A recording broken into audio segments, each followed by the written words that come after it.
Joining us now, Maryland head coach John Tillman. And coach, as you look back on the first season of Big Ten lacrosse, what stood out to you about playing in this league?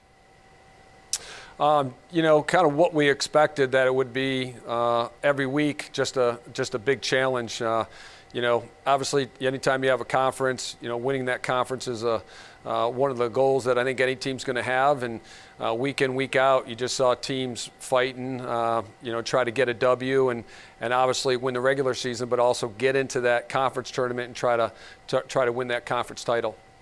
In your 5 seasons leading this team, your defense has been ranked in the top 10 nationally in each of those years. It's been a big part of why you've appeared in 3 NCAA championship games. What's been the key to your defensive success in your 5 seasons so far? Yeah, and I wouldn't say there's ever one key. I think one is at Maryland, they've always had great defenses, and part of our job is to always, maintain that standard that's been set for a long time. We obviously have dedicated players. They're good athletes, but their attention to detail, their competitive nature, their leadership, their ability to get everybody together and coordinated at the right time is important. Having good goalies, obviously, that's a big thing for us. And we've had some coaches that have just done a phenomenal job. Kevin Connery, our associate head coach, has done just a terrific job since his arrival, and it really orchestrates everything and gets the kids to believe and does that. They all do that little extra, and I think that little extra goes a long way for us when you put it all together. Well, speaking of good goalies, last year Kyle Bernlohr led the nation in goals against average in his first year as a starter. What stood out to you about his play last year, and how can he grow in the cage as a senior? Yeah, what Kyle did, after, essentially sitting and being a backup for 3 years, speaks to how hard he worked those first few years. And again, I think it's a great lesson to all players. You're going to be at practice every day. You might not play that Saturday, but you need to prepare like you will. And, Kyle did that for 3 years behind a great player in Nico, and I think he learned a lot, from former All-American Nico Amato, just the way that, Nico did some of the things that he did. And I think he was able to take a few of those things and apply them to what he did, and obviously, do some things that he feels like are more important for his style. But also, I think part of what helped him is Danny Morris. At this time last year, we candidly didn't know who the starter would be. It was a very competitive race, and I think that pushed Kyle. It made Kyle work that much harder, and each week he had to prepare not only for the opponent, but he had to, make sure that he was the starter.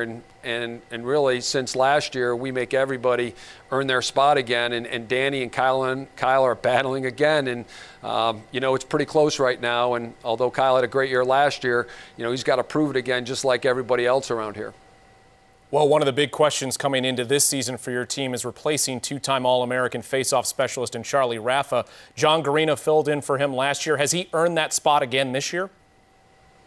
Right now, much like, in the goal, it's a competition. We feel like we have some great options. John certainly did a fine job when he was in there, but we also had some great efforts last year. Andrew Walsh did a very good job in a number of games, especially in that Ohio State game, coming in, giving us a good lift. So we feel like he's a good option. Will Bonaparte is a guy that's had a good fall. Austin Henningsen is a guy that's highly recruited, that just was selected for the under-19 USA team. So he's done a nice job so far. So that position's still being worked out. I think that competition has really brought out the best in them. But we see face-offs, much like a lot of things around here. It's the face-off guy, it's the 2 wings, it's the other 7 guys on the field that work together to try to get us a ball and get us a possession. So although those guys will start the draw, it's the work, the teamwork of everybody together that gets us the possession and allows our offense to do the things that we want to do. Matt Rambo was the first Maryland player to score 40 goals in a season since 2004. How did he grow as a person and as a player in his sophomore season? Yeah, I think you make a good point there. I think Matt has always been a really talented player. The adjustment from high school to college can be difficult. Matt was a guy that since the day he got here was a little bit of a marked man. He obviously garnered a lot of attention. I think he's handled that very well. He's grown not only as a lacrosse player, but also as a student and as a person, and we're really proud of him for that. I think he's now seen as a guy, as a junior, that is a leader. When we're not doing things as well as we'd like on the practice field, Matt's the first guy saying, hey, I should have gotten us more organized, or hey, I should have let that freshman know, or hey, I got to set the tone and create more energy on this with this group. So I'm so impressed with what he's done so far. I think he's very motivated to take his game to an even higher level, but that was one of the reasons why we really wanted him to be a Terp, was we knew the type of guy and the type of competitor that Matt is. During the fall, you lost your long stick midfielder in Matt Neufeld to an ACL injury. Who are the players who are competing to play in his spot this year? Yeah, obviously, injury is going to happen, and we feel for Matt, and he did such a great job for us last year, and we know he'll be back at some point. Right now, I would say, we've had a number of guys that played there last year that did a great job for us. Timmy Muller played some wings and really had some big plays for us coming down the stretch. Michael McCarney is a senior who did a great job last year and has a lot of experience. And Greg Danseglio is another guy that we feel like can fill the void and play up top, but also play down low. So we have some options, and we're very fortunate that they're experienced options, and we're going to need that coming down, the beginning of the season here. Isaiah Davis-Allen is a junior on the defensive midfield side of things for you. What stands out about his play and his growth over the course of his time now as a Terp? First thing for me is just leadership. Talk about a guy that does everything well, has high standards in every aspect of his life. He's just a leader. He's a winner. Everything we do, he does with the utmost attention to detail and high sense of urgency. He's very caring about his teammates.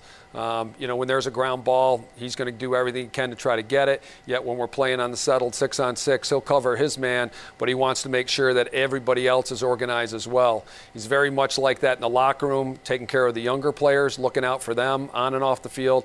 And he's very much like that, when the guys are hanging out together. I think everybody values opinion.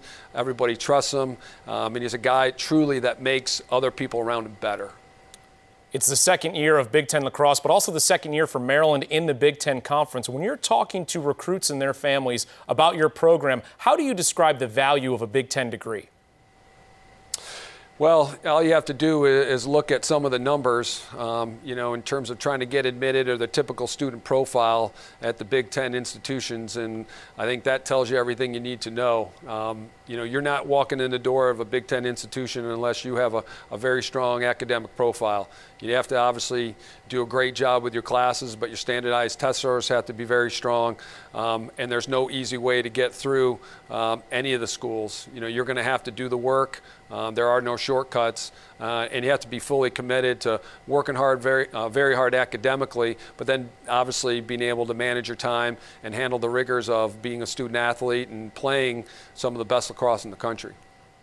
The opener for you is February 13th against Navy. What's the most important thing you need to do as a team before the start of the season? Continue working on the fundamentals, get a good sense of who we are. And obviously, when you're talking February 13th, you're not going to have everything you'd like to have in at that point. So really, pick the things that we need to do to be successful in February. Do those things extremely well. Make sure we're well coordinated. We have high sense of detail, sense of attention to detail, and play with incredible passion. Navy's obviously got one of the best traditions in lacrosse. This rivalry speaks for itself. When you're talking about games within the state of Maryland, there's just so much excitement. There's so much attention to lacrosse, even right now. That's all people are talking about is the season starting and how fired up they are. So we're going to have to be ready to play. That's a very impressive team on film, one that won their conference, the regular season conference last year, and they returned just about everybody. So we're going to have our hands full, and we need to be ready. Maryland head coach John Tillman, we appreciate the time and best of luck this year. Hey, thank you very much. Thanks for your coverage. We appreciate it.